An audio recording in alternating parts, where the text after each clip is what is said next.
మనం Q&A start చేసేద్దాం. But before వాళ్ళు అడిగే ముందు బుచ్చిబాబు గారు మీరు చెప్పండి, మీకు ఎప్పుడు అనిపించింది అసలు మళ్ళీ పుడతామా ఏంటి అని? ఉప్పిన టైంలో ఎప్పుడు అనిపించింది, పెద్ద టైంలో ఎప్పుడు అనిపించింది? ఉప్పిన టైంలో కన్నా పెద్ద టైంలో చాలాసార్లు అనిపించిందండి, ఇలాంటి స్క్రిప్ట్ రాయాలంటే మళ్ళీ పుడతామా ఏంటి అని. మొన్న థ్యాంక్ యూ. చిరంజీవి గారు ఇంటర్వ్యూ చేసినప్పుడు ఎలా అనిపించింది? చిరంజీవి గారు కూడా అన్నారండి, బుచ్చి ఇలాంటి సినిమా చూసేద్దాం ఒకసారి, పుడతాం ఏంటి మళ్ళీ అని. థ్యాంక్ యూ అండి. Yeah, over to you guys. మీరు యా ఇప్పుడు మీడియా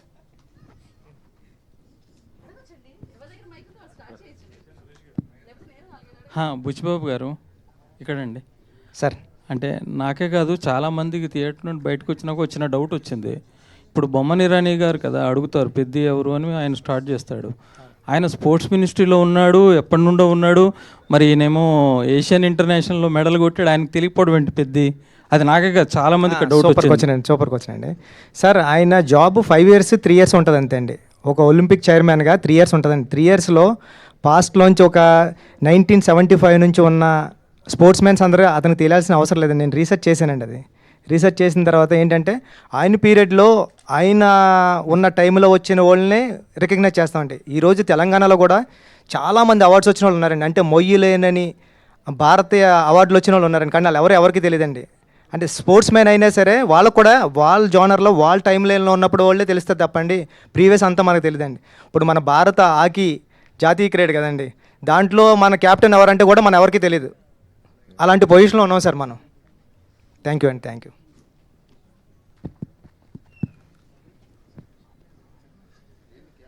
బుచ్చిబాబు గారు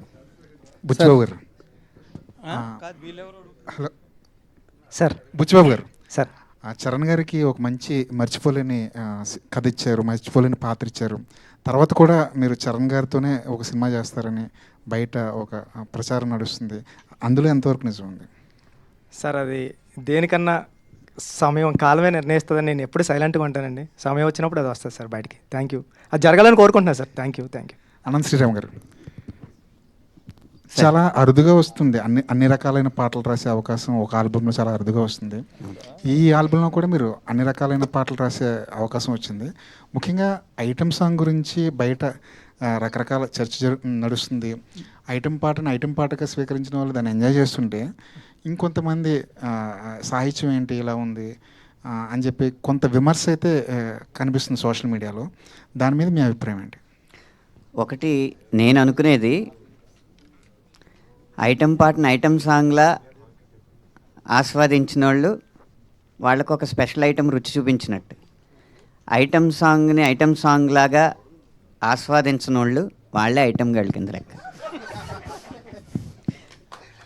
ఇక ఆరోపణ అనేది నిర్దిష్టంగా ఉండాలి. మనకు వచ్చిన భావోద్వేగాన్ని ఏదో అరిసేయడానికో లేకపోతే ప్రత్యేకమైన ఎజెండాలు పెట్టుకుని మాట్లాడడానికో ఉంటే మనం దానికి సమాధానం చెప్పక్కర్లేదు. తాత్వికంగా ఆలోచించగలిగేవాళ్ళు, తార్కికంగా మాట్లాడగలిగేవాళ్ళు ఏ వాక్యం మీద ఏ ఆరోపణ నిర్దిష్టంగా చేసినా నిఖార్సైన సమాధానం ఇవ్వడానికి నిజాయితీగా సిద్ధంగా ఉన్నాను. అనంత్ శ్రీరామ్ గారు, కామెంట్స్లో కూడా కొంచెం దొంగనా కొడుక లాంటి పదాలు కూడా మీ మీద వాడటం జరిగింది. ఏంటి అవన్నీ చూసారా? అవన్నీ దొంగనా కొడుక అనేది తిట్టుగా మీరు నమ్ముతున్నారా? తిట్టే కదా అది. సో దానికి సమాధానం ఏంటంటే, ఒక్కో తిట్టు ఒక్కొక్క బొట్టుగా హే దిద్దే టట్టు నేనొట్టు పెట్టనా నాకు ఏ రోజునో నీరాజనం పట్టేదా నిందా నా కట్టే కాలేలోగా అని ఈ పాటలో చరణమే సమాధానం. అనంత్ శ్రీరామ్ గారు, అదే ప్రత్యేక గీతాలు రాసినప్పుడు ఒక రచయితగా మీరు ఎలాంటి బౌండరీస్ నిర్దేశించుకుంటారు? ఎలాంటి బౌండరీస్ ఎలాంటి ఉండాలనుకుంటారు? రచయిత అనేవాడు అవ్వాలంటేనే వాడికి అవధులు ఉండకూడదు. ఏ గీతానికి ఏ అవధులు ఉండవు. ఆలోచన శక్తి ఒకటే అవధి, ఊహాశక్తి ఒకటే అవధి. బుచ్చిబాబు గారు, 2-3 రోజుల నుంచి అంటే కొన్ని ఎక్స్ట్రా సీన్స్ ఉన్నాయి, డిలీటెడ్ సీన్స్, అవి యాడ్ చేస్తారు థియేటర్కి కూడా అంటున్నారు, ఒక టాక్ ఉంది. అండ్ జగపతి గారు ఇంటర్వ్యూలో మాట్లాడుతూ నెట్ఫ్లిక్స్ ఎక్స్టెండెడ్ కట్లో ఇంకా చూడొచ్చు అంటున్నారు. సో ఏంటి, ఏది నిజం? థియేటర్కి ఏమైనా యాడ్ చేస్తున్నారా? రాజేష్, అది ఆల్రెడీ ఎడిట్ చేసాం, అయిపోయింది. ఈ బుధవారం నుంచి ఎప్పటి నుంచి యాడ్ అవుతుంది అదంతా. సో సీన్స్ అన్ని యాడ్ చేసాం. ఎన్ని సీన్లు యాడ్ చేసాం? ఒక 3 సీన్స్. దాంట్లో హీరోయిన్ 2 సీన్స్, ఇంకా జగపతి బాబు గారిది వన్ సీన్, రౌండప్స్ అన్నీ ఉంటాయి. ఏదైతే జస్ట్ మిస్ అయ్యారో కొంచెం చిన్న చిన్నవి అవన్నీ ఉంటాయి. సతీష్ గారు, సార్ సోషల్ మీడియాలో అంతా సినిమా చూస్తున్నారు, వీకెండ్లో ఫ్యామిలీస్ కూడా కదులుతున్నాయి. బట్ చాలామంది ఇంకా టికెట్ రేట్ తగ్గిస్తే ఇంకా ఫ్యామిలీస్ ఎక్కువ మంది చూస్తారు, ఫుట్ఫాల్స్ పెరుగుతాయి అంటున్నారు. సో ఇంకా తగ్గించే ఏమన్నా ఈ రోజు నుంచి అన్నీ తగ్గిపోయినాయి. అందుకే ఈరోజు చాలా బ్రహ్మాండంగా ఉంది కలెక్షన్స్. ఈ రోజు నుంచి టికెట్ ప్రైజెస్ లేవు. సతీష్ గారు, సార్ ఇది 11వ రోజు ఈవేళ, ఆల్మోస్ట్ సెకండ్ వీకెండ్ కూడా అయిపోయినట్టు ఈవినింగ్తో. ఎన్ని ఏరియాలో ఆల్రెడీ బ్రేక్ ఈవెన్ ఉన్నారు, ఎన్ని ఏరియాలకి మనం జిఎస్టీ ఇవ్వాల్సి ఉంటుంది, ఎన్ని ఏరియాలకి హెల్ప్ చేయాల్సి ఉంటుంది? అన్ని బ్రేక్ ఈవెన్ అయిపోతాయి, జిఎస్టీ అవసరం లేకుండానే అయిపోతాయి అంటారు. చాలా వరకు అయిపోతాయి. ఇష్టం ఓకే. సతీష్ గారు, తెలుగు రాష్ట్రాల్లో పెద్దకి మంచి కలెక్షన్లు వచ్చాయి, ఊహించిన దానికన్నా మంచి రిజల్ట్ వచ్చింది. కానీ నార్త్లోను ఓవర్సీస్లోను ఎందుకు డల్ అయింది అనుకుంటున్నారు? ఓవర్సీస్ కూడా ఓకే, బట్ అనుకున్నంత రాలా. ఓకే, దానికి అది కేస్ స్టడీయే. ఎందుకంటే అన్నీ కరెక్ట్గా ఉండి కూడా ఓవర్సీస్ అనుకున్నంత రాలేదు అంటే అది కొంచెం కేస్ స్టడీ. ఇప్పటి నుంచి అంతా ఇప్పుడు వరకు ఓ రకంగా ఉంటుంది, ఇప్పటి నుంచి ఓ రకంగా ఉంటుంది అన్నట్టుంది ఓవర్సీస్. నార్త్లో ఒక సినిమాని టక్కన పట్టుకుంటారు, ఒక్కో సినిమాని పట్టుకోరు. యాక్చువల్గా ఇది పట్టుకోవాల్సిన సినిమా అయినా మనమే మామూలుగా 40 ఎంత ఉంది. సో ఇంకా ఇంకో వీక్ ఉందని ఎదురు చూస్తుంది తప్పితే, ఎందుకంటే బ్రహ్మాండమైన cinema. So how it goes అనేది అర్థం కావట్లేదు. బుచ్చిబాబు గారు, సార్ మీరు ఉప్పెన్లోనేమో ఒకటి, ఇక్కడేమో ఆల్రెడీ కాల్ అనేది ఉంది కదా. సో ఇప్పుడు దాన్ని బేసిక్గా రెండే సినిమాలకే ఆయువుపట్టు ఎమోషన్. బట్ ఇప్పుడు దాన్ని తీసుకుని చాలామంది సోషల్ మీడియాలో రకరకాలుగా అంటున్నారు కదా, నెక్స్ట్ ఏం కటింగ్ అని చెప్పి అందరూ అడుగుతున్నారు. సో నెక్స్ట్ అది అన్నిసార్లు సాధ్యం కాదు కదా సార్, అది జరుగుతుందేమో అంతే అండి. సినిమాలో 2 సినిమాలకి అలా కుదిరింది సార్, అన్నిసార్లు ఎలా చేస్తాం సార్. మరి నెక్స్ట్ చిరంజీవి గారితో అన్నారు కదా, ఏం చెప్పారు? లేదు సార్, సరదాగా ఇంటర్వ్యూలో జోక్స్ చేసాం అంతే సార్. అదే, థ్యాంక్ యూ సార్. సతీష్ గారు, ఇంకొక క్వశ్చన్ అండి. సార్ ఇది మీరు ఈ సినిమా ముందు కూడా చాలా కొంచెం ఇబ్బంది పడ్డారు ఈ డిస్కషన్లో, పర్సంటేజ్ ఇష్యూలు అట్ల వల్ల. దాంట్లో భాగంగా ఈ సినిమాకి ఆల్మోస్ట్ 350 కోట్లు అయిందని చెప్పి బుచ్చిబాబు గారు కూడా అన్నట్టున్నారు ఈవెంట్లో, విజయవాడ ఈవెంట్లో. సార్ ఒక కొత్త ప్రొడ్యూసర్, కాకపోతే మీరు చాలా నాళ్ళ నుంచి ఇండస్ట్రీతో క్లోజ్గా ట్రావెల్ చేస్తున్నారు, ఇప్పుడు 2 పెద్ద సినిమాలు చేస్తున్నారు. అంటే కాస్ట్ అనేది కంట్రోల్ చేయాలి, అలాగే ఆ కాస్ట్ కంట్రోల్ అయితేనే ఆడియన్స్కి అఫోర్డబుల్ ప్రైజెస్లో టికెట్ ప్రైజెస్ ఇవ్వగలం అనేది చాలా కాలంగా జరుగుతుంది డిస్కషన్. ప్రతి పెద్ద సినిమా వచ్చినప్పటికీ ఆడియన్స్ అలా పించి ఫీల్ అవుతున్నారు. ఎక్కడో అక్కడ ఆగాలి, ఈ కాస్ట్ అనేది పెరిగే కాస్ట్లు, మార్కెట్ అంతా మీకు తెలిసిందే ఎంత ఘోరంగా ఉందో మార్కెట్, ఎక్కడో అక్కడ తగ్గాలనే డిస్కషన్ జరుగుతుంది. ఒక నిర్మాతగా ఏంటి మీ ఉద్దేశం ఏంటి ఇందులో? మీరు చెప్పిన పాయింట్ కరెక్టే, కానీ మనమేమో తెలుగు ఇండస్ట్రీ నుంచి వరల్డ్ ఇండస్ట్రీని చూస్తున్నాం.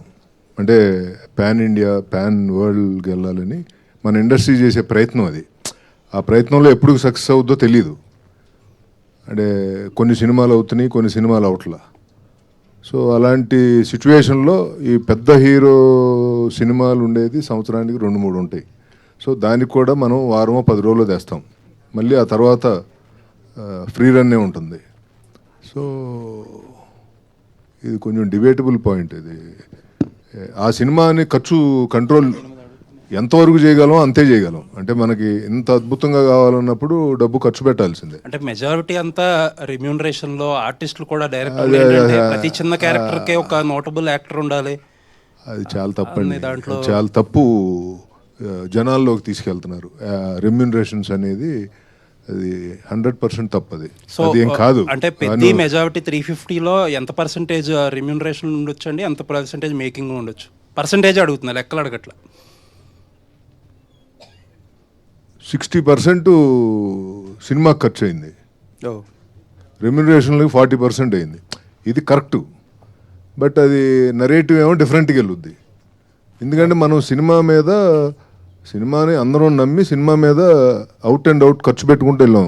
ఎందుకంటే ఇలా ఉండాలి, అలా ఉండాలి, ఇది మంచి సబ్జెక్టు, జనాల్లోకి తీసుకెళ్లాలంటే ఇలా ఉండాలి, ఇలా ఉండాలని మనం ఎక్కడ కాంప్రమైజ్ అవ్వకుండా ఖర్చు పెట్టాం.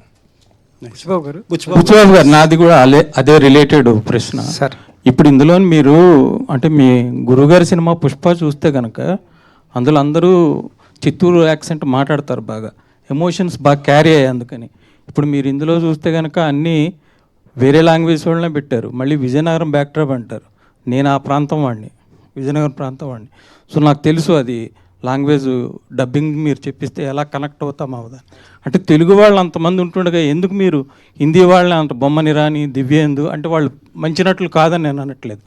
తెలుగు వాళ్ళకి ఆ లాంగ్వేజు అది కష్టం, ఆ ఎమోషన్ వాళ్ళు క్యారీ చేయడం చాలా కష్టం. అదే మీరు తెలుగు యాక్టర్లు ఇంతమంది ఉన్నారండి. మన నరేష్ ఉన్నారు, రావు రమేష్ ఉన్నారు, శ్రీకాంత్ ఉన్నాడు, శివాజీ ఉన్నాడు, నందు ఉన్నాడు, చాలామంది ఉన్నారు. మీ గురువుగారు మరి అట్లానే తెలుగు వాళ్ళందరినీ పెట్టి నార్త్లో కూడా పెద్ద హిట్ కొట్టారు. మరి మీరు ఎందుకు అందరినీ నాన్ లాంగ్వేజ్, ఇప్పుడు ఆ కోర్మయ్య అని కూడా మలయాళం వాడిని పెట్టారు మీరు. అవునండి.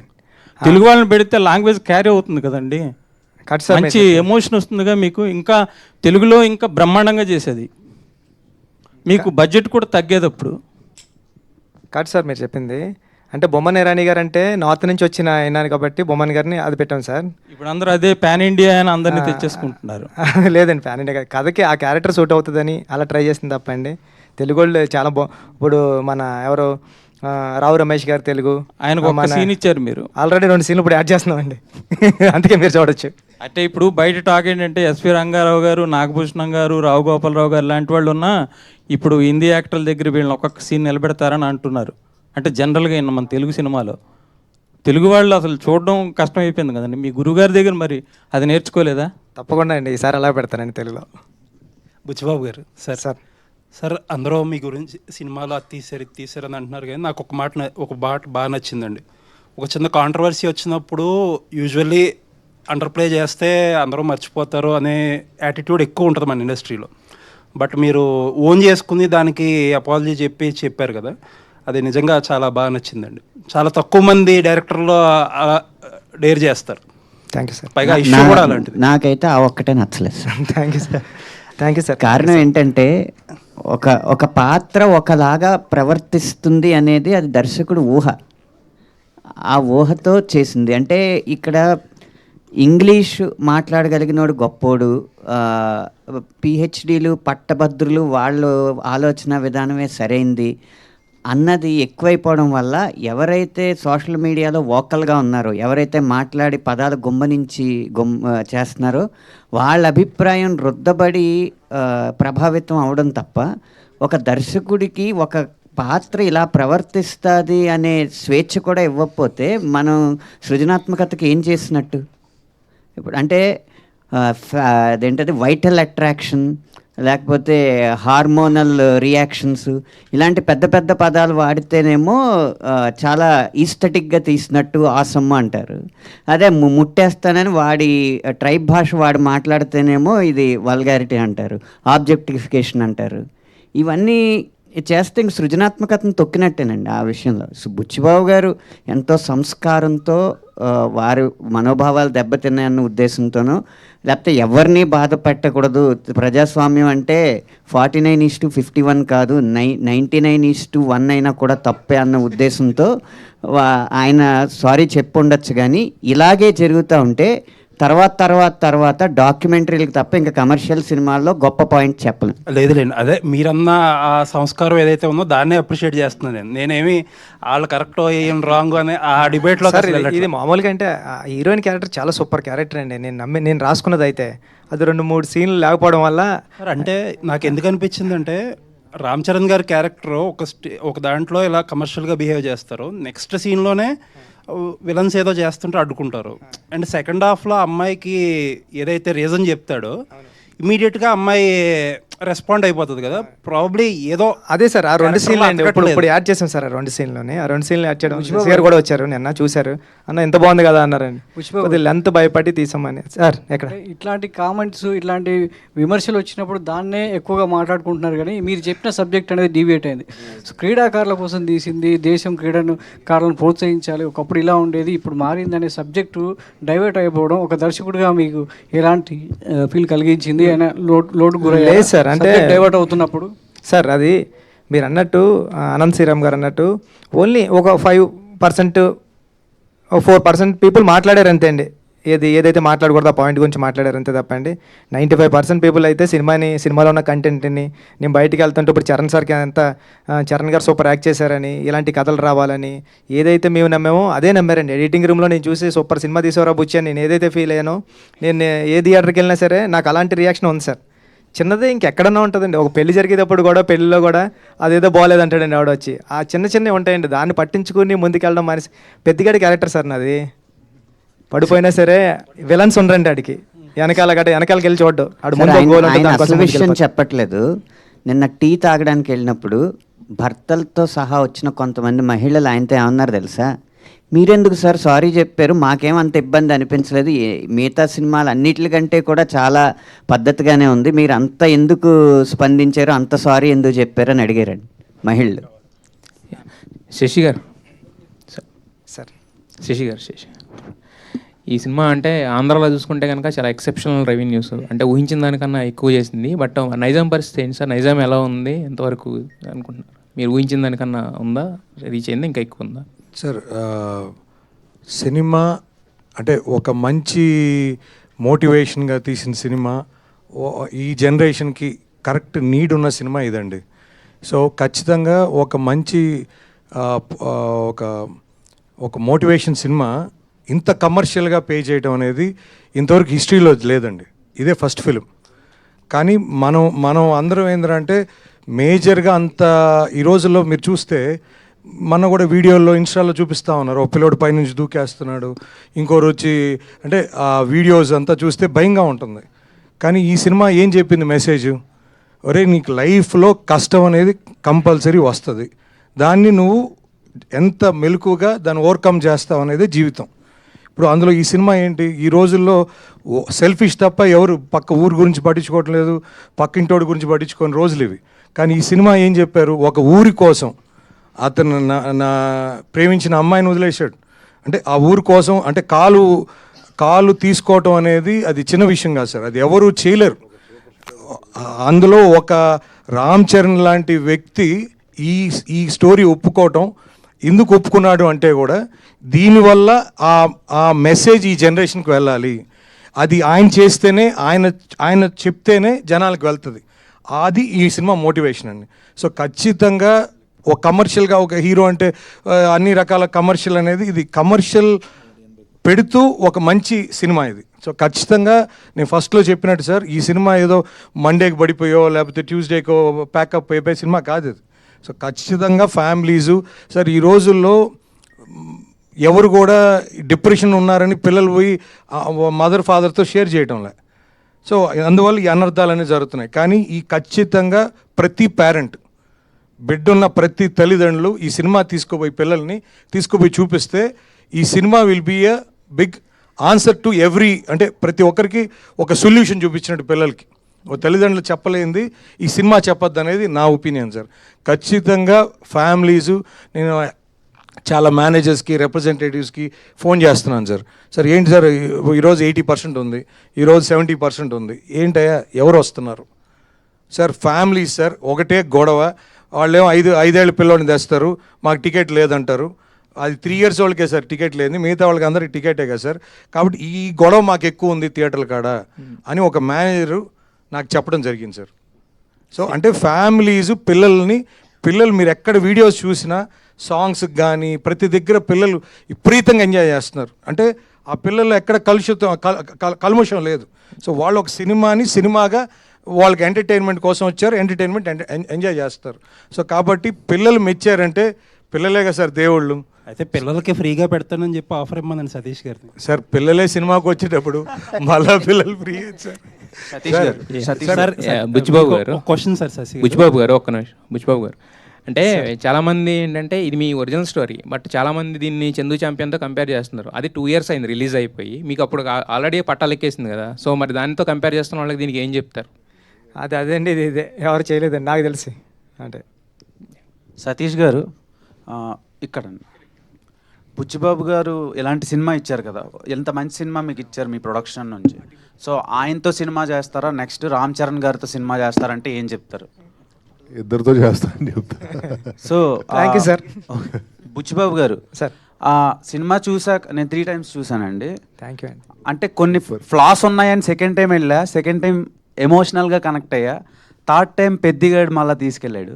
నాకు మెయిన్ డౌట్ ఏంటంటే కాటు కక్కర్లేనా కళ్ళు అని అందరూ ట్రోల్ చేస్తూ ఉన్నారు, కానీ కాళ్ళు ఇరిగిపోయిన పెద్ది నాకు లాస్ట్కి బయటకు వచ్చినప్పుడు కనిపించింది.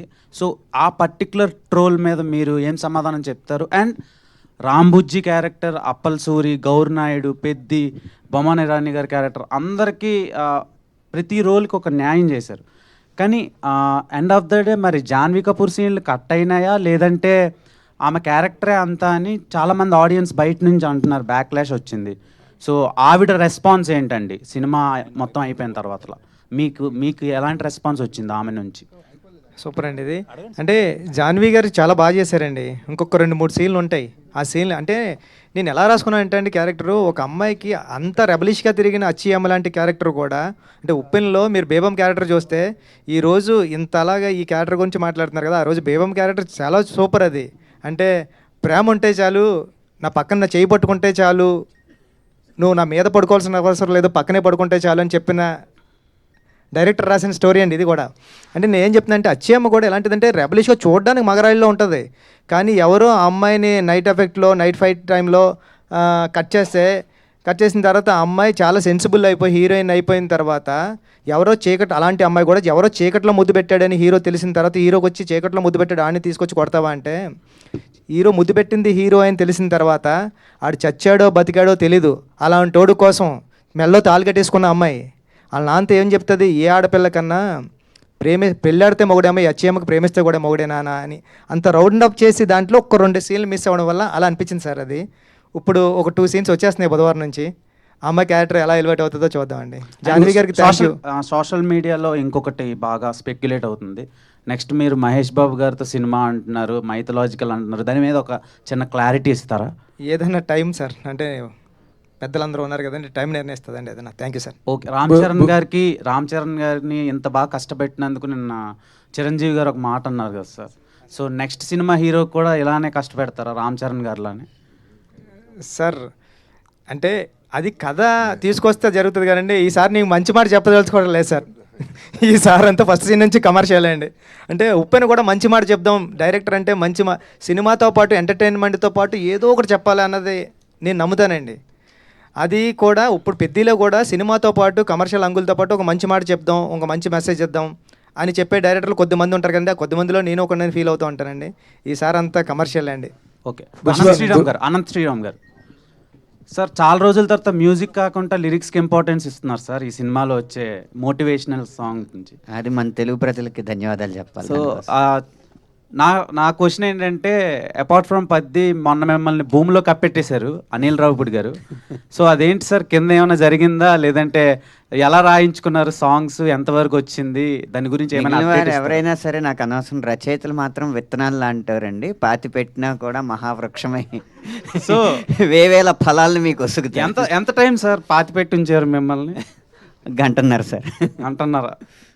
ఓకే సార్, ఈ సినిమాలో సాంగ్స్ బాగున్నాయి, waiting for that film also. ప్రతి సినిమాకి అలాగే ప్రయత్నం చేస్తాను. All the best. Buchibabu garu sir, Buchibabu garu sir, నేను అందామనుకున్న మాట మీరు చెప్పారు ఫ్లోలో, బట్ అచ్చేయమ్మ క్యారెక్టర్ ఎంత ట్రోల్ అయినా, దాని మీద ఎంత విమర్శ వచ్చినా, యాజ్ అ కన్విక్షన్ ఉన్న డైరెక్టర్గా ఒక భారతీయ సంప్రదాయ మహిళ ఏం చేయాలన్నది క్లైమాక్స్లో అద్భుతమైన ఆర్క్ కట్ చేశారు మీరు. దానికి నేను మిమ్మల్ని మనస్ఫూర్తిగా అభినందిస్తున్నాను sir. Thank you sir. Thank you sir. And ఆ క్యారెక్టరు ఎలాంటి ఎవల్యూషన్ను, ఒక హీరో తాలూకా కష్టాన్ని, స్ట్రగుల్ని అర్థం చేసుకుని తను ఎదిగే దిశలో తనని ప్రేమించిన ఒక వ్యక్తిగా, త్రికరణ శుద్ధిగా ప్రేమించిన వ్యక్తిగా ఆ అమ్మాయిలోని అమ్మాయి పరివర్తన చూపించారు మీరు. Extraordinary hats off to you అండి. In all the virtual and eternal standards of Indian women. ఒకటి తర్వాత సునీల్ గవాస్కర్కి మీరు కరెక్ట్ ట్రిబ్యూట్ ఇచ్చారు సార్ ఈ సినిమా ద్వారా. అదేంటంటే ఆయన ఒక మాట అన్నాడు, మనకి ఇండియాలో ఫాస్ట్ బౌలర్స్ లేరు, మనకి అంత స్టామినా లేదు వరల్డ్ బౌలర్స్తో కాంపీట్ చేయడానికి, అందుకని సెంట్రల్ ఇండియాలో ట్రైబల్ రేస్ నుంచి కొంతమందిని తీసుకొచ్చి వాళ్ళని కనుక ట్రైన్ చేస్తే వాళ్ళు ఎక్స్ట్రీమ్ పేసర్స్ పేస్ బౌలర్స్ అవుతారు అని చెప్పి ఎప్పుడో సునీల్ గవాస్కర్ ఒకసారి స్టేట్మెంట్ ఇచ్చాడు. మీరు దానికి కరెక్ట్గా ఒక ట్రిబ్యూట్ లాగా సినిమా తీశారండి. It's a fantastic work you have done against all the criticism you were cornered with. Thank you very much and I appreciate the producer Satish garu also. And మన అనంత శ్రీరామ్ గారు అద్భుతమైన పాటలు రాశారు. Fantastic thank you sir. మీరు చెప్పింది correct point sir. మీరు cricket ఆడుంటారు, మీరు వేరే గేమ్స్ ఆడుంటారు, మన అందరూ ఊళ్ళో ఆడుంటాం. మన క్లాస్మేట్స్ కానీ మన ఫ్రెండ్స్ కానీ మన ఊర్లో ఉన్న కుర్రాడు కానీ ఇదేంట్రా బాబు ఎంత సూపర్ ఆడుతున్నాడు, ఈడు నేషనల్కి వెళ్తే కొట్టేస్తాడరా, లేకపోతే క్రికెట్ అండర్ 19కి వెళ్తే సూపర్ ఆడేస్తాడరా అని మనం ఫీల్ అయిన వాళ్ళమే కదా సార్. అలాంటి ఫీల్ అయిన వాళ్ళ దగ్గర నుంచి రాసుకునే కదే సార్. అదే అండర్ ప్రివిలేజ్డ్. అయితే మీకు ఒక చిన్న ఇంట్రెస్టింగ్ క్వశ్చన్. మీరు నా ఇంటర్వ్యూలో మాట చెప్పారు ఏంటి, హీరోకి వాళ్ళు వెతుక్కుంటున్న లేకపోతే వాళ్ళు కోరుకుంటున్న క్యారెక్టర్ని చెప్తే ఈజీ అవుతుందండి, మనకి యాక్సెస్ ఈజీ అవుతుంది, అందుకని రామ్ చరణ్ గారు అనుకున్న క్యారెక్టర్ని నేను రాసి తీసుకెళ్ళానని చెప్పారు. అవును సార్. ఇప్పుడు తక్కువ హీరోలకి ఏమేమి కావాలో ఏమైనా కలెక్ట్ చేశారా డేటా? సార్ ఏదైనా సరే you have hit the bulls eye as I expected always right from the beginning. నేను సతీష్ గారితో మొదటి నుంచే చెప్పాను, it is going to cross all the borders. Fantastic. Buchi Babu garu, thank you sir. First of all congratulation sir మీకు. Sir thank you sir. Sir biggest compliment మీకు ఎవరి నుంచి వచ్చింది? బాగా ఎమోషనల్గా ఫీల్ అయ్యారా మీరు? ఆ కాంప్లిమెంట్ ఏంటి, ఎవరి నుంచి వచ్చింది? నేను మొన్న రిలీజ్ అయిన 4th డేని కార్లో వెళ్తున్నాను సార్. నేను ఇన్నోవాలో వెళ్తూ ఉంటే ఒక ఆటో డ్రైవర్ ఆయనని వాళ్ళ మదర్ అంటే వెనకాల కూర్చున్నారు, కారుకి ఫాలో అయిపోతున్నారు, ఇంకే అని హార్న్ కొట్టుకుంటూ వచ్చేస్తున్నారు. ఎవర్రా బాబు ఇప్పుడు హార్న్ కొడుతున్నారంటే ఇలా క్రాస్గా అడ్డుగా వచ్చి వాళ్ళ మదర్ ఇద్దరు దిగారండి. దిగి బాబు మంచి సినిమా తీసావు, చాలా గుర్తుండిపోయింది, నేను 25 సంవత్సరాల తర్వాత సినిమాకి వెళ్ళాను బాబు, నా కొడుకు తీసుకెళ్ళాడు, ఇప్పుడు ఆటోలోంచి వస్తున్నాం, అందుకే నువ్వు కనిపించబోతులేక మాకు ఏం చేయాలో తెలియలేదు, అందుకే మేము ఆగిపోయామంటే థ్యాంక్ యూ అండి, థ్యాంక్ యూ. ఇది చాలా సూపర్ మెమరీ కింద ఉండిపోయింది సార్ నాకు లైఫ్లో. చాలా అనుకున్నాను sir. Thank you sir. Thank you sir. Buchibabu garu madam sir, మీరు ఈ హీరో స్టోరీ ఇన్స్పిరేషన్కి మీరు చెప్పారు మీ ఊర్లో ఎవరో పెద్ది అనే పర్సన్ ఉన్నారు, మేము క్రికెట్కి కూల్కి తీసుకెళ్ళి ఆడిచ్చేవాళ్ళం, మేము కూడా ఇలా చేసామని చెప్పారు. సో ఈ తర్వాత మీరు తనతో మాట్లాడడం జరిగిందా? తన స్టోరీనే ఇలా చేశారు కదా, తన రియాక్షన్ ఏంటి? ఈ మూవీ రిలీజ్ అయిన తర్వాత మాట్లాడారా తనతో? ఇంకా వెళ్ళలేదు మేడం, పిఠాపురం వెళ్ళాలి, పిఠాపురం ఉంటాడు. ఇప్పుడు తనకి గవర్నమెంట్ జాబ్ వచ్చింది మేడం. అంటే 10th క్లాస్ పాస్ అయ్యాడు. పాస్ అయిన తర్వాత ఈ స్పోర్ట్స్ కోటాలోనే జాబు RSAలో ఉంది. RSA ఏదో జాబ్ వచ్చింది, వెళ్ళిన తర్వాత ఒకసారి కలవాలి మేడం. బుచ్చిబాబు గారు, ఒక చిన్న డౌట్ అండి నాకు. ఆ సినిమాలో జాన్వీ కపూర్తో ఫస్ట్ సీక్వెన్స్ అవుద్ది కదా, అదే కరెంట్ పోయిన తర్వాత కిస్ చేసే సీన్లో, అప్పుడు ఎలాగైనా ముట్టేయాలరా అంటాడు. అండ్ నెక్స్ట్ సెకండ్ హాఫ్లో వచ్చే సీన్ దగ్గర జాన్వీ కపూర్కి ఇది నేనే అని చెప్పినప్పుడు లవ్ అంటే నా దృష్టిలో ఇదే అంటాడు. సో దానివల్ల ఒక డైరెక్టర్గా మీకు బాగుండొచ్చు, కానీ రామ్ చరణ్ గారికి బయట చాలా బ్యాడ్గా కన్వే అవుతుంది. సో దాని మీద ఒపీనియన్ ఏంటి? అంటే ఒక యాక్టర్ నుంచి చాలా నేర్చుకుంటారు. ఇప్పుడు ఆయనలో ఫేవరెట్ క్రికెటర్ ఎవరంటే పెద్ది సార్ అంటాడు కదా. సో ఈ కిస్ సీన్ దగ్గర కూడా పెద్ది సార్ అన్నట్టు కన్వే అవుతూ ఉంటుంది. సో అలాంటి వాళ్ళకి మీరు ఏం చెప్తారు? అండ్ ఆ సీన్ గురించి నాకు కొంచెం ఇది అదే అండి, పెద్దిలో నేర్చుకోవాల్సింది మంచి కూడా ఉంది. అంటే ఈ ప్రపంచంలో మనకి తాతయ్యలు కానీ అమ్మమ్మలు కానీ చెప్పేవారు కదండి, మంచి చెడు 2 ఉంటే మనం మంచి తీసుకోవాలరా చెడు వదిలేలరా అంటారు కదండి. ఈ జనరేషన్లో ప్రపంచంలో 2 లేవండి, ఒకటే ఉంది. దాన్ని నువ్వు మంచిగా కాలితే మంచిగా తీసుకో, చెడుగా కాలితే చెడుగా తీసుకో. సో అదే దీంట్లో ఏంటంటే రామ్ చరణ్ గారిలో జర్నీలో ఆ ఒక్క బిట్టు తప్ప తర్వాత ఇన్స్పిరేషన్ తర్వాత ఫ్లో అంత ఉంది కదా, ఆ మంచిని తీసుకుందాం అన్న. అంటే మళ్ళీ పుడతామా ఏంటి అంటారా? అవునండి, పుడతాం ఏంటి మళ్ళీ. సార్ ముద్దు కూడా ఈ జన్మలోనే పెట్టుకోవాలి కదండి, మళ్ళీ పుడతామా ఏంటి? శశి గారు ఒక మాట. శశి గారు thank you Anand sir. Sir, పెద్ద సినిమా ముందు జరిగిన ఇష్యూస్ ఇవన్నీ ఉన్నాయి, మీకు తెలిసినవి అన్నీ చెప్పాల్సిన అవసరం లేదు. నేను సునీల్ గారిని ఒక ఇంటర్వ్యూ చేశాను. ఇంటర్వ్యూలో ఆయన అడిగా, మైత్రి సినిమాలు వచ్చినప్పుడే ఇవన్నీ ఏంటి డిస్టర్బెన్స్లు కావాలని చేస్తున్నారు అనేది అడిగా. ఆయన నన్ను బయాస్డ్, మీరు పెద్ద ప్రొడ్యూసర్లేదు మీరు అడగట్లేదు, మైత్రి మమ్మల్ని శశి మమ్మల్ని ఇబ్బంది పెట్టేది మీరెందుకు అడగరు, ఆయన ఎందుకు అడగరు, మమ్మల్ని అడుగుతారు ఏంటి అని అంటున్నారు ఆయన. చెప్పండి సార్. ఇప్పుడే చెప్పారు కదా సార్, ఏమని? ఎవరు ఎలా తీసుకుంటే వాళ్ళు ఇష్టం. ఎలా తీసుకోవడం సార్ ఇక్కడే ఇబ్బంది పెట్టడం అంటూ ఏం ఉండదు సార్. ఒక సినిమా అనేది ఆయన డైరెక్ట్గా అన్నారు, శశి ఈగోకి పోయి సినిమాని కిల్ చేస్తున్నాడు, మా థియేటర్లు మంచి అయినా సరే ఇవ్వట్లేదు మాకు సినిమాలు, వాళ్ళ థియేటర్లోనే వేసుకుంటున్నాడు అని డైరెక్ట్ ఎలిగేషన్ చేశారు మీ మీద. సార్ ఇక్కడ ఒకటే సార్, ఏదైనా మన అందరం సినిమా తర్వాతే సార్. సినిమాని థియేటర్లను బట్టి సినిమా కాదు సార్, సినిమాని బట్టే థియేటర్లు. సో కాబట్టి సినిమా అనేది ఖచ్చితంగా దానికి ఎంత రిక్వైర్మెంట్ ఉంటుందో దాని ప్రకారమే ప్లాన్ చేస్తాం. ఒక్కొక్కసారి సినిమా ఒకసారి 4 థియేటర్లు వేయాల్సిన కాడ 3 వేయాల్సి వస్తుంది, 1 2 వేయాల్సి వస్తుంది, ఒకసారి 4 వేయాల్సి వస్తుంది. సో సిచ్యువేషన్ బట్టి ఆ సినిమా మూమెంట్ని బట్టి మనం ప్లాన్ చేసుకుంటూ పోతుంటాం సార్. ఈ ప్రాసెస్లో ఒకసారి బాధపడతారు, ఒకసారి ఆనందపడతారు. ఇది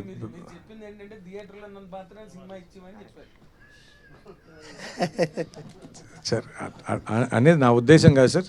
సార్ సినిమాకి ఖచ్చితంగా ఆ థియేటరు ఆ సిచ్యువేషన్ బట్టి మనం ప్లాన్ చేస్తాం సార్. అంటే ఇక్కడ సినిమాని బతికించుకోవడం ఇంపార్టెంట్ సార్, సినిమాని కాపాడుకోవడం ఇంపార్టెంట్ సార్. సినిమాని మనం కాపాడుకుంటే సినిమా మనని కాపాడుతుంది అనేది నా feeling sir. So Buchibabu garu sir, అంటే సుకుమార్ గారి మూవీస్లో ఆర్టిస్టుల పర్ఫార్మెన్స్ అనేది ఎక్స్టెండెడ్ అంటే ఎన్హాన్స్ అవుతూ ఉంటుంది. ఇప్పుడు మీరు ఉప్పెన్ చూసుకున్న, ఇప్పుడు రామ్ చరణ్ గారు అంటే ఒక సినిమా గురించి భిన్నాభిప్రాయాలు ఉండొచ్చు, కానీ రామ్ చరణ్ పెర్ఫార్మెన్స్ గురించి మాత్రం అందరికీ ఏకాభిప్రాయం ఉంది. అంటే హీ డిజర్వ్ నేషనల్ అవార్డు అనేది స్టార్టింగ్ నుంచి, అంటే ప్రివ్యూస్ పడిన దగ్గర నుంచి వినిపిస్తుంది. ఆ టాక్ ఇంకా పెరుగుతుంది. పెర్ఫార్మెన్స్ వైజ్లో ఒక పీక్స్ ఇప్పటి వరకు రామ్ చరణ్ గారు చేసిన క్యారెక్టర్లో పెద్ద పీక్స్ అంటున్నారు కదా, దీన్ని అచీవ్ చేయడానికి యాజ్ ఎ డైరెక్టర్గా మీరు తీసుకున్న శ్రద్ధ సార్? నిజంగా చెప్తున్నా, చరణ్ సార్ ఈరోజు ఎరక్కొట్టేశారు అంటున్నారు అందరూనే, దాంట్లో తిరగలేదండి. అంత బాగా చేశారు. నేను చరణ్ సార్ అంత అలా చేయడానికి నేను ఏం చేయలేదు సార్, ఆయనతో కలిపి రోజు భోజనం చేశాను అంతే అండి నిజంగా. సార్ ఇప్పుడు భోజనం చేసేటప్పుడు నెక్స్ట్ సార్ సీన్ ఏంటంటే, పెద్దగాడు ఎలా చేస్తుంటాడంటే, పెద్దగాడు ఎలా ఉంటాడంటే, ఇంతే అండి. అవునా, ఈ మాత్రం క్లూ చెలరైపోతాను నేను అనేవారండి. ఇది ఇస్తే చాలు కదా నాకు అంటే, సార్ అది కాదు ఇప్పుడు అంటే ఇది అని ఇంకటే నాకు అర్థమైంది, నువ్వు అక్కడే ఉండు, మానిటర్ దగ్గర ఉండు, నేను చేసి చూపిస్తానని వారండి. నేను వెళ్ళడానికి అంటే ఫస్ట్ టేక్లో ఏదో చిన్న తేడా ఉందనుకోండి, అది కరెక్షన్ చెప్పడానికి సార్ దగ్గరికి వెళ్ళడానికి ట్రై చేస్తుంటే చండి సార్ అక్కడే ఆగు, ఇప్పుడు చూడు అనేవారండి. చూస్తాను నిజంగా ఇదండి. అలా అంటే చూస్తే అదే అండి, అదే పర్ఫార్మెన్స్. అస్సలు చాలా అలవోకగా చేసేస్తున్నారండి ఆయన నెక్స్ట్ లెవెల్కి వెళ్ళిపోయారు పర్ఫార్మెన్స్లో. అంటే మానిటర్ దగ్గరకు వచ్చింది ఇదేంటి చరణ్ సారేనా అనిపిస్తుంది అండి. అలా వెళ్ళిపోయారు ఆయన. అంటే అలా మెచ్యూరిటీ లెవెల్స్ కానివ్వండి. ఇప్పుడు చాలా వైట్ పేపర్లో వస్తారండి. వైట్ పేపర్లో సార్ ఎలా చేస్తున్నారంటే, నువ్వేం చెప్తున్నావు నాకు గుర్తుండదు, నేను వైట్ పేపర్లో వస్తాను, నువ్వు చెప్పింది నేను చేసిపోతాను అంతే అండి. అంతే తప్ప దీనికోసం అసలు ప్రాక్టీస్ చేయడం కానివ్వండి, సీన్ పేపర్ ముందు పంపడం కానివ్వండి ఏమీ లేవు సార్. సీన్ పేపర్ ముందు పంపిన ఆయన చదవరండి. వచ్చావా అని చెప్పు ఒకసారి అంటాను, చెప్పు ఒకసారి అంటే ఫస్ట్నే క్యారవాన్లోకి వెళ్ళినప్పుడు ఆయన కాఫీ తాగుతూ ఉంటారని, డార్లింగ్ చెప్పు డార్లింగ్ ఏంటి అంటారండి. సార్ ఇది అన్నావు అనుకో, అవునా ఓకే అయితేని నడిపోదాం, రెడీనా కనుక్కో అంటారని, ఫోన్లో కనుక్కొని రెడీనా అంటే రెడీ అంటారు, రెడీ అంటే వచ్చేస్తారు. అంత ఈజీగా సార్. అందరూ అంటే నేను అనుకున్నా సార్, అంటే అవును సూపర్ చేశారంటే ఇంత ఈజీగా చేస్తే సూపర్ చేశారన్నారు, ఇంకా సూపర్ చేస్తే ఎలా చేస్తారు? అనంతశ్రీరామ్ గారు, అనంతశ్రీరామ్ ఇందాక మీరు రాగానే మనం మాట్లాడుకున్నాం, ఆ తర్వాత మీరు మీదకి వెళ్ళిపోయారు. అదే వారానికి 1000 ఆ సాంగ్, అది ఏంటండి అది వారానికి 1000 అంటే ఏం వెయ్యాలి, ఏమి హాయిస్తుంది, ఏంటది అసలు ఏం రాశారు మీరు, మాకేమర్థం అవుతుంది, మేము ఎలా అర్థం చేసుకోవాలి? అదే ఇందులో నేను మాట్లాడబోయే కొన్ని పదజాలాలు నాగేంద్ర కుమార్ గారికి బాగా అర్థమవుతాయి. సార్ నాగేంద్ర కుమార్ గారు సరదాగా అందరికీ అర్థమయ్యేలా చెప్పడానికి, పాట చూశారు కదా మీరు, పాటలో నృత్యం కనిపించిందా మైథునం కనిపించిందా? నృత్యం కనిపించింది. నృత్యం అనేది ఒక కళారూపం సార్. వారానికి గనక 1000 దాస్తే ఈ ఎంటర్టైన్మెంట్కి 4000 టికెట్. అక్కడ కనిపించింది నృత్యమే. మైథునంగా భావించిన వాళ్ళు వాళ్ళ ప్రవృత్తి అది అయ్యి ఉన్నట్టు నాకు తెలియదు. మరి నేను అనుకున్న 1000 ఏంటో తెలుసా? చప్పట్లే. వారానికి 1000 చప్పట్లు దాచుకుని నెలకోసారి వచ్చి 4000 చప్పట్లు కొట్టండి నృత్యానికి. బుచ్చిబాబు గారు అంటే నాగేంద్రకి ఎలా అర్థమవుతుంది అనుకుంటున్నారు మీరు? అంటే కొడుకు ఆయన mic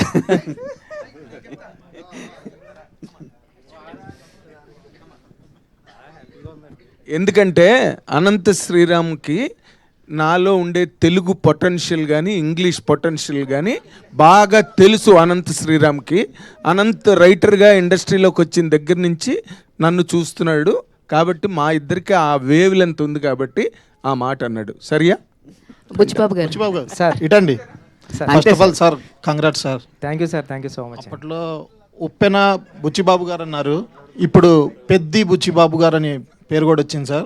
first of all teaser trailer launch అయినప్పుడు కొంచెం నెగిటివ్ టాక్ వచ్చిన సినిమా రిలీజ్ అయిన తర్వాత సార్ అసలు ఎక్కడ నెగిటివ్ టాక్ లేదు సార్. ఎక్కడ అడిగినా ప్రతి ఒక్కళ్ళు ఎమోషన్ అయ్యి బయటకు వస్తున్నారు. రామ్ చరణ్ గారికి బిగ్గెస్ట్ హిట్, బుచ్చిబాబు గారికి బిగ్గెస్ట్ హిట్ అని చెప్పి. సార్ నేను సినిమా చూశాను సార్, 2 times చూశాను సార్. నాకు ఫస్ట్ హాఫ్ తర్వాత సెకండ్ హాఫ్లో అంటే సినిమా ఓవరాల్గా చాలా బాగుంది సార్. కానీ ఇందులో రామ్ చరణ్ గారి పైల్వాన్ అదే మన కుస్తీ పోటీలు చేసేటప్పుడు సార్ ఆయన బాడీ ట్రాన్స్ఫర్మేషన్ చేయడానికి 3 months 4 months పట్టిందంట. అంటే మీరు ఈ కష్టం చేయాల్సిందే, ఇది చేస్తేనే ఈ అవుట్పుట్ వస్తుంది అని చెప్పి మీరు చెప్పారా రామ్ చరణ్ గారితో? ఇది ఒక్కటేనండి. అంటే ఏంటంటే సార్ నేను ఇలా అనుకుంటున్నానని చెప్పాను అంతే సార్. ఇలా అనుకుంటున్నానని చెప్తే చరణ్ సార్ ఏమన్నారు, నువ్వు ఏమనుకుంటున్నావు నాకు ఒకసారి స్కెచ్ చేసి చూపిస్తావా అంటే, పట్నం రషీద్ గారు అని ఉన్నారండి, ఆయన నేషనల్ అవార్డు విన్నింగ్ వచ్చింది. భారతీయుడు సినిమా చూశారు కదా, పెద్ద భారతీయుడు గెటప్ ఆయనే చేశారండి, కమల్ హాసన్ గారిది. ఆయన తీసుకొచ్చి ఆయన స్కెచెస్ వేసి ఇచ్చారు, చరణ్ సార్కి పట్టుకెళ్ళి నేను ఇలా ఇచ్చాను అంతండి. అయితే నువ్వు ఈ షెడ్యూల్ ఎలా ప్లాన్ చేసుకో, ఇది ఇప్పుడు చేసుకో, ఇది ఇప్పుడు చేసుకో, ఇది ఇప్పుడు చేసుకో, నేను ట్రాన్స్ఫర్మేషన్ అయ్యి వస్తా అన్నారండి. అలా వచ్చారు సార్ సెట్కి. సార్ సినిమాలో రామ్ చరణ్ గారిని చూసి మీరు యాక్టింగ్ చేశారనుకుంటున్నారా, జీవించేశారనుకుంటున్నారా? సార్ ఇంకా అది జీవించడం మించండి అది. అంటే ఒక స్టార్ హీరో పెద్ద క్యారెక్టర్లు, ఇప్పుడు మన రజనీ సార్ ఉన్నారు సార్, రోబోలో చేసినప్పుడు రజనీ సార్ ఉంటారండి. కానీ స్టార్ హీరోని క్యారెక్టర్లో పెట్టడం అంటే చాలా కష్టంతో కూడుకున్న పని అండి. అది ఆ స్టార్ హీరోకి కష్టమండి, డైరెక్టర్కి కష్టమండి. కానీ ఈయన అలవోకగా వచ్చేసారండి. ఈరోజు మీరు చూస్తే సెకండ్ హాఫ్ అన్నారు చూసారా, సెకండ్ హాఫ్ చూస్తే పెద్ద కనపడతాడు కదండి, చరణ్ సార్ కనిపించారండి. అంత అలా దిగిపోయారంటే అది జీవించడాన్ని మించి అనాలేమో అండి అది. Thank you sir, thank you. Buchibabu garu ఇక్కడ అయితే ఇండస్ట్రీకి చాలా రోజుల నుంచి ఒక హిట్ కోసం అని వెయిట్ చేస్తుంది. అలాంటి టైంలో పెద్ద వచ్చి ఒక మంచి సక్సెస్ని ఇచ్చినందుకు మీకు first of all thank you so much. అయితే మీరు మాకు ప్రింట్ అండ్ వెబ్లో మాట్లాడినప్పుడు చెప్పారు కొన్ని గాయాలైనవి, చిరంజీవి గారు ఏమనేస్తారా అని చెప్పానంటే వీడియో పంపించమని అన్నారు. పంపించమంటానికి మీరు వెళ్ళి కలిసి ఆయనతో మాట్లాడిన దానికి మీరు ఏం డిఫరెన్స్ చూసారంటే ఏం చెప్తారు? అండ్ నాకు తెలిసి ఈ సినిమాకి రామ్ చరణ్ గారు బ్లడ్ అండ్ సోల్ పెట్టేసి మరి వర్క్ చేశారు, అది అందరికీ కనిపిస్తుంది, అందరికీ కనెక్ట్ అయింది కూడా. దాని గురించి ఏం చెప్తారు సార్? అది నిజంగానండి, చరణ్ సార్ చాలా కష్టపడ్డారు. మన చిరంజీవి గారు కూడా ఏమనలేదండి, వెళ్ళి అంత కష్టపడ్డాడు కాబట్టి ఇంత పేరు వచ్చింది ఈరోజు, అందరూ చిరంజీవి అంటున్నారని ఆ ఇంటర్వ్యూలో చెప్పారండి. అది చాలా చాలా చాలా థ్యాంక్ యూ అండి. ఎందుకంటే అంటే అందరికీ విలేకరులు అందరికీ మీడియా అందరికీ కూడా థ్యాంక్ యూ అండి, థ్యాంక్ యూ సో మచ్. చాలా పాజిటివ్గా రాశారండి అందరూ కూడా. ఫస్ట్ టైం మన కథని నాకు నచ్చింది, అంటే నా సినిమా ఉప్పుని కన్నా చాలా బాగా రాశారండి. అందరికీ థ్యాంక్ యూ. పిఠాపురం నుంచి ఒక నాని అని టికెట్స్ ఇస్తూ ఉంటాడు మాట అండి, ఆయన ఫోన్ చేశాడండి. ఆయన ఫోన్ చేసి అన్నాడండి, సినిమా ఆయన ఐస్ క్రీమ్ అమ్ముతూ ఉంటాడు, ఇప్పటికే దాంట్లో ఏదో ఫుడ్ అమ్మేది ఉంది, 70 లక్షలు లాస్ వచ్చిందంటే ఇప్పటికి ఆయనకి, ఇంతకుముందు సినిమాలు అన్నట్ల నుంచి. సార్ ఈ సినిమా 4 వారాలు ఆడుతుంది, ఎవరేమనుకున్నా మీరు పడుకోండి అని ఒక టికెట్ కౌంటర్ దగ్గర టికెట్ చింపే అబ్బాయి చెప్పాడండి. సూపర్, 4 వారాలు ఆడుతుందని. థ్యాంక్ యూ అండి. సార్ ఈ సినిమాలో 3 స్పోర్ట్స్ ఉన్నాయి కదా సార్, ఒకటి కుస్తీ ఒకటి, క్రికెట్ ఒకటి అండ్ రన్నింగ్ ఒకటి కదా. ఈ సినిమాకి 3 హీరోలు అని అంటాను సార్ నేను. ఒకటి కథ ఇచ్చిన మీరు, ఇంకోటి బ్యూటిఫుల్గా పర్ఫామ్ చేసిన రామ్ చరణ్ గారు, ఇంకా అద్భుతమైన బ్యాక్గ్రౌండ్ స్కోర్ ఇచ్చిన రెహమాన్ గారు. మీరేమంటారు? నిజం సార్, అంటే నేను పక్కన పెట్టాను కదండి, మా 3వ హీరో సతీష్ గారండి. కనిపించిన 4వ సింహం సతీష్ గారండి. అంటే ఈ సినిమా నమ్మడం అంటే అంత ఈజీ కాదండి, మీరు అందరూ నమ్మారు. ఫస్ట్ మేమందరం ఇప్పుడు చరణ్ సార్ నేను ఏదో ఆగతాయితనంగా ఒక కథ రాసేస్తానండి, ఇలా ఉంటుందని. దాంట్లో కమర్షియల్ ఎలిమెంట్స్ పెట్టడానికి చాలా ట్రై చేశాను. చరణ్ సార్ కూడా దాన్ని నమ్మారు, సతీష్ గారు కూడా దాన్ని నమ్మి ప్రొడక్షన్ వాల్యూస్ అలాగే ఇచ్చారంటే అది మామూలు విషయం కాదండి. మేము ఏదైతే నమ్మామో అది ప్రేక్షకులు కూడా నమ్మారండి. ఇప్పుడు నేను వెళ్తుంటే ఫ్యామిలీస్ అందరూ కూడా చాలా ఏజ్డ్ ఉంటున్నారండి, మెట్లు కూడా ఎక్కలేకపోతున్నారు. వాళ్ళు కూడా వచ్చి సినిమా చూసి నేను స్క్రీన్ వైపే చూస్తున్నా ఏం చేస్తారని, ఆ స్క్రీన్ వైపు కదండి ఆపోజిట్ మీడియా అది ఆడియన్స్ వైపే చూస్తా ఉన్నా, ఇలా కళ్ళు తుడుచుకుంటున్నారు, అన్నీ చూస్తున్నారు అంటే చాలరా అనుకున్నా సార్. సార్ మీరు కొన్ని విజువల్స్ కవర్ చేయలేదు కానీ వీల్ చైర్తో సినిమాకి వచ్చి చూసిన వాళ్ళు ఉన్నారు, అండ్ వేరే అదర్ కంట్రీస్ నుంచి వచ్చి సినిమాని ఒక 10 సార్లు చూసిన ఆడియన్స్ని కూడా మేము చూడడం జరిగిందనమాట. That all happens for Peddi. Thank you అండి, thank you. Sir final question. Sir క్రికెట్లో హెలికాప్టర్ షాట్స్ చూసాము, స్కై షాట్స్ చూసాం, హార్దిక్ పాండ్యా షాట్స్ చూసాం. మీరు మాత్రం ఈ పెద్ద షాట్స్ అనేది చాలా బాగున్నాయి సార్. అలా ఎక్కడ కనిపెట్టారు ఆ షాట్స్? ఒకవేళ ఐపీఎల్ ముందు కనుక వచ్చి ఉంటే ఈ షాట్స్ బాగా ఇంకా వైరల్ అయ్యేవి అని కొన్ని ఐపీఎల్లో తీసుకున్నామండి. కొన్ని రూరల్ ఏరియాలో కుర్రలు ఆడతారు కదండి, ఎందుకంటే కట్స్ బాల్కి అయితే తగులుతుందండి, అది దెబ్బ తగులుతుంది కాబట్టి కొద్దిగా కేర్ఫుల్గా ఆడాలి. కార్క్ బాల్ కంటే పర్లేదు, ఇష్టం వచ్చినట్టు కొట్టచ్చు, అంత దెబ్బ తగిలినా గట్టిగా తగలదు కాబట్టి అండి. సార్ తగులుతుందండి. బుచ్చిబాబు గారు సార్ ఇక్కడ సార్ సినిమా అంతా ఒక ఎత్తు అంటే క్లైమాక్స్ వరకు వచ్చేసరికి చరణ్ గారు లాంటి ఒక మాస్ హీరోని తీసుకున్నప్పుడు ఆయనకు చాలా ఎక్స్పెక్టేషన్స్ ఉంటాయి. సో అలాంటి ఆయనకి క్లైమాక్స్ చెప్పినప్పుడు ఆయన రియాక్షన్ ఏంటి సార్? లైక్ ఎంటైర్ చరణ్ గారు కావచ్చు, లేకపోతే మీ మూవీ టీం అందరికీ. సార్ క్లైమాక్స్ ఇప్పుడైతే ఆడియన్స్ ఏదైతే రియాక్షన్ ఇస్తున్నారో అదే రియాక్షన్ వచ్చిందండి. చరణ్ గారు లేచి హగ్ చేసుకున్నారు, సూపర్ ఫిల్మ్ చేస్తున్నాం మనం అంటే. ఒక కమర్షియల్ ఫిల్మ్ ఆడియన్స్ కూడా మారిపోయాడండి. ఇప్పుడు రెగ్యులర్గా ఒక ఐటెం చెప్తుంటే ఆయన కూడా అంత తీసుకోవడం లేదు. ఒక వెరైటీ చెప్పడం, ఒక కమర్షియల్ ఎలిమెంట్లో కూడా ఒక మెసేజ్ ఇవ్వడం, ఇది 10 సంవత్సరాల క్రితం వచ్చి ఉంటే ఆడియన్స్ ఎలాంటి ఇట్టిచ్చేవాడో నాకు తెలియదు కానండి. ఇప్పుడు ఆడియన్స్ అయితే చాలా మంచివాళ్ళు, ఇలాంటి మెసేజ్ ఉన్న సినిమాని ఆదరించారంటే మామూలు విషయం కాదండి. Thank you so much. Yeah, mike ఇవ్వండి. మీరు నా ఇంటర్వ్యూలోనే ఒక మాట చెప్పారు ఏంటంటే, అదే నేను thumbnail కూడా పెట్టా, సురేఖ్ గారు చూసి ఎలా ఫీల్ అవుతారు అని చెప్పి నా వైఫ్ భయపడుతుందండి అని చెప్పారు మీరు. నిజంగా ఆ సీన్స్ చూసిన తర్వాత సురేఖ గారు మీతో what she has expressed are what she shared with you అండి, ఆ emotional scenes about the whole film? అప్పటికే నేను తిరుపతిలో ఉన్నానండి, సినిమా ప్రీమియర్స్ పడినప్పుడు నేను తిరుపతిలో ఉన్నానండి. మా గురువు గారు సుకుమార్ గారు వెళ్ళిపోయారండి అక్కడికి, చరణ్ గారి దగ్గరికి. సురేఖ గారు అయితే సుక్కు సార్ని పట్టుకొని చరణ్ గారిని పట్టుకొని ఏం సినిమా తీసావు అని ఊగిపోయారంటండి. ఒక 1 అవర్ వదలలేదంటండి చరణ్ సార్ని పట్టుకొని. నాకేమో సుష్మిత గారు కాల్ చేశారండి, ఆమె ఏడుస్తూ కాల్ చేశారండి. ఏడ్చేస్తుంటే మేడం నేను ఫ్లైట్లో ఉన్నా, ఫ్లైట్ టేకప్ అవుతుంది, నేను తర్వాత చేస్తానని. వెంటనే నేను అప్పుడు 11:30 అయిందండి, నేను తిరుపతి నుంచి రాబోతులకి హైదరాబాద్. మేడం దగ్గరికి వెళ్ళాను, చాలా మంచి ఇలాంటి సినిమా తీసావు, చాలా థ్యాంక్ యూ అని చాలా బాగా చెప్పారండి. ఫెంటాస్టిక్. అయితే ఇందులో లాస్ట్ స్ట్రోక్ ఆఫ్ ఎప్రిసియేషన్ ఏంటంటే, అంటే ఇది ఎప్పుడో ఎక్కడో జరుగుతుంది స్క్రిప్ట్ పరంగా, కానీ మీరు పెద్ద క్యారెక్టర్కి రామ్ చరణ్ గారికి మధ్యలో ఉన్న గీతని చెరిపేసి రెండూ ఒకటి చేశారండి. That is your achievement in this film. Congratulation. Thank you sir, thank you so much sir. Thank you Nagendra Kumar garu. Thank you అందరికీ, మీడియా వారందరికీ ప్రత్యేకమైన కృతజ్ఞత తెలియజేసుకుంటాం. థ్యాంక్ యూ సో మచ్ ప్రేక్షకులందరికీ మరొకసారి. So south India's #1 grosser of 2026గా పెద్దని నిలిపినందుకు మరొకసారి ప్రతి ఒక్కరికి కృతజ్ఞతలు. అండ్ టీం అందరికి వన్స్ అగైన్ కంగ్రాచులేషన్స్. పెద్ద టీం అందరికి